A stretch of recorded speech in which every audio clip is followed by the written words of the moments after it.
Ghulam son of Mukhtar है। ये दीपा सराय का रहने वाला है। ये सारिक साठा का इंडिया के अंदर जितनी भी इलीगल एक्टिविटीज़ है उसको चलाने का काम करता है। 32 बोर की पिस्टल बरामद हुई है, एक अवैध तमंचा, 5 9mm के कार्ट्रिजेज बरामद हुए हैं और एक उनमें से है जिसपे पाकिस्तान ऑर्डिनेंस फैक्ट्री का भी एक कार्ट्रिज बरामद हुआ है। संभल हिंसा के दौरान हुई फायरिंग के मामले में संभल पुलिस ने एक ऐसे शख्स को गिरफ्तार किया है जिसने इस हिंसा के दौरान आर्म सप्लायर का काम किया था और ये सारिक साठा गैंग जो है उससे जुड़ा हुआ मेंबर है और सारिक साठा को अपना बॉस बताता है। लेकिन कुछ चौंकाने वाले खुलासे इस गुलाम ने पुलिस से पूछताछ में किए हैं। इस पर बात करने के लिए विशेष तौर पर हमारे साथ संभल के एसपी कृष्ण बिश्नोई साहब हैं। बिश्नोई साहब, ये गुलाम जो है क्या एक बहुत बड़ा एक कैच माना जाएगा जिसने ऐसे खुलासे किए हैं जो इस जांच की दिशा को और आगे बढ़ा सकता है? गुलाम सन ऑफ मुख्तार है। ये दीपा सराय का रहने वाला है। ये सारिक साठा का इंडिया के अंदर जितनी भी इलीगल एक्टिविटीज़ है उसको चलाने का काम करता है। सारिक साठा वो दुर्दांत अपराधी है जिसके ऊपर 50 से ज़्यादा मुकदमे हैं, दिल्ली, एनसीआर और संभल और आसपास के जनपदों में लिखे हुए हैं। ये एनसीआर से प्रतिवर्ष 500 के करीबन लग्जरी गाड़ियाँ चोरी करके उनको मणिपुर, नॉर्थ ईस्ट में अन्य जगहों पे सप्लाई करता है और वहाँ से इलीगल आर्म्स लेके देश भर में सप्लाई करता है। आज जिस व्यक्ति की गिरफ्तारी, गुलाम की गिरफ्तारी हुई है, उसके पास से एक 9mm की पिस्टल बरामद हुई है, 32 बोर की पिस्टल बरामद हुई है, एक अवैध तमंचा, 5 9mm के कार्ट्रिजेज बरामद हुए हैं और एक उनमें से है जिसपे पाकिस्तान ऑर्डिनेंस फैक्ट्री का भी एक कार्ट्रिज बरामद हुआ है और ये उसी टाइप का कार्ट्रिज है जो उस दिन घटना में, हिंसा के बाद में पुलिस द्वारा जब छानबीन की गई मौके की, उसमें रिकवर हुआ था। और उसके अलावा भी इसके पास से कुछ जर्मन मेड ऐसे कारतूस बरामद हुए हैं जिसके अंदर ट्राइस्टॉर्फ जर्मनी लिखा है। उसके अलावा यही एक ऐसा बॉक्स है जिसके ऊपर 20 के करीबन इसमें कार्ट्रिजेज आते हैं। उनमें से मात्र जो 12 कार्ट्रिजेज हैं वो पुलिस को मिले हैं। इसके अलावा इसमें चेकोस्लोवाकिया के, ब्रिटेन के, यूएस मेड और तमाम इस तरीके के तमाम कार्ट्रिजेज मिले हैं जो ये दर्शाते हैं कि ये एक प्रोफेशनल आर्म्स स्मगलर हैं। इन लोगों के पास फॉरेन मेड कार्ट्रिजेज हैं, वो कहाँ से प्राप्त होते हैं इसे पूछताछ में इसने बताया कि नॉर्थ ईस्ट में जो हमारे साथी हैं वो गाड़ी के बदले में इनको इस तरीके की चीज़ें देते हैं। गुलाम द्वारा 2014 में यहाँ पे संभल में ही सोहेल इकबाल नाम के एक व्यक्ति हैं जो कि वर्तमान विधायक हैं, इनके बेटे के ऊपर इन्होंने फायरिंग की थी जो सारिक साठा के साथ मिलकर की थी। वो उन्होंने तत्कालीन सांसद हैं, उसके शरण में थे ये लोग। इनके द्वारा पूछताछ में ये भी बताया गया कि हमें राजनीतिक संरक्षण यहाँ से पहले प्राप्त होता रहा था, इसकी वजह से यहाँ पे इलीगल एक्टिविटीज़ भी चलती थी।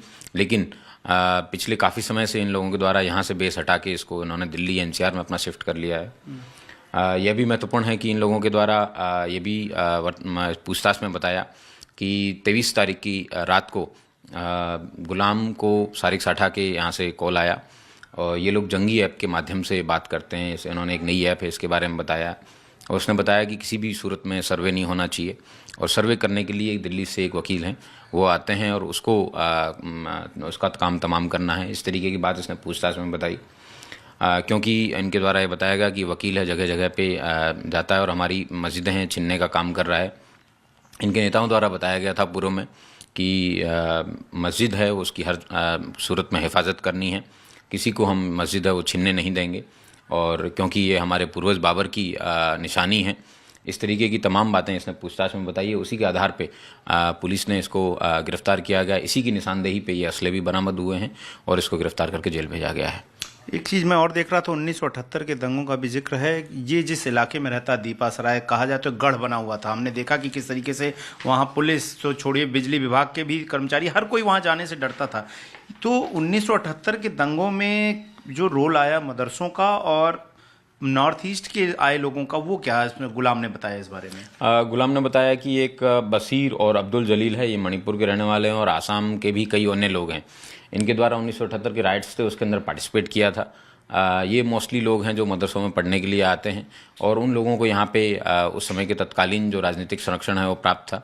उसी के आधार पे उसने बताया कि शुरू से ही यहाँ पे हम लोगों के यहाँ पे सपोर्ट रहता है। उस दिन की हिंसा में भी इसके द्वारा कुछ उत्साही लड़के हैं उनको ये उसने असला दिया था असला देने का काम इसने मुल्ला अफरोज़ नामक व्यक्ति है, जिसके साथ गुलाम के पिस्टल के फ़ोटोज़ भी 24 नवंबर की हिंसा से पहले एक्सचेंज हुए थे।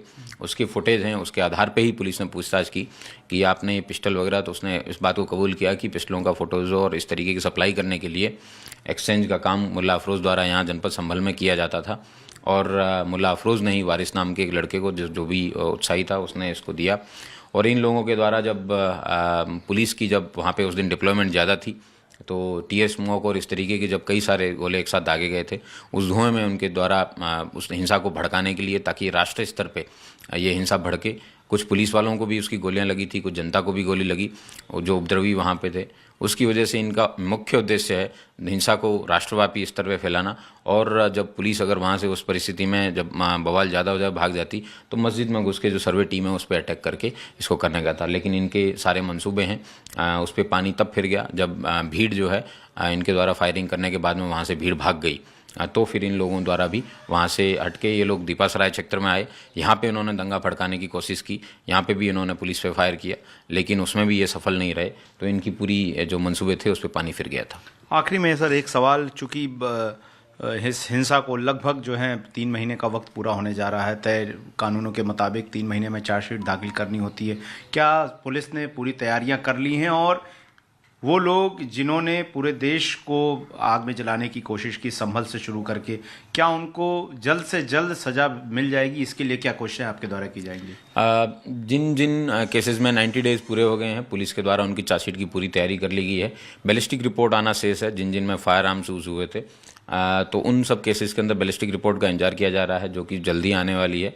लेकिन जिन जिन केसेस के अंदर 90 डेज पूरे हो गए हैं, पुलिस द्वारा चार्जशीट दाखिल कर दी जाएगी। और जिन केसेस में अग्रिम विवेचना जारी रहनी है वो जारी रहेगी। और बीएनएसएस के जो सेक्शंस हैं उसके हिसाब से चार्जशीट दाखिल करने के बाद में कोर्ट में कॉग्निजेंस दिलवा के पुलिस द्वारा प्रभावी पैरवी की जाएगी, और प्रभावी पैरवी में इन सब लोगों को सजा दिलाई जाएगी। जल्द न्याय होगा, लोग उम्मीद करें इस बात की।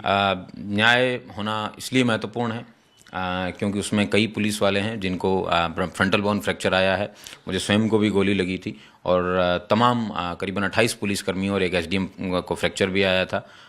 और 1 करोड़ रुपए से ज़्यादा की पब्लिक प्रॉपर्टी और प्राइवेट प्रॉपर्टी इन लोगों ने डिस्ट्रॉय की है। और एक अमन और शांति चैन जो इस संभल जनपद में व्याप्त था, उसको इन्होंने डिस्टर्ब करने का प्रयास किया है, ताकि राष्ट्रीय स्तर पे भी इस तरीके के दंगे भड़के, ताकि भविष्य में इस तरीके की घटना ना हो। इसलिए विदिन 2 to 3 मंथ्स हैं, वो कोर्ट में प्रभावी पैरवी करके इन सबको सजा दिलाई जाएगी। चलिए, तो संभल पुलिस के एसपी के द्वारा ये स्पष्ट है कि गुलाम ने जो बयान दिया उसका मकसद था कोर्ट कमिश्नर की टीम में मौजूद सुप्रीम कोर्ट के वकील विष्णु शंकर जैन को निशाना बनाना और उनको मारने की पूरी प्लानिंग थी।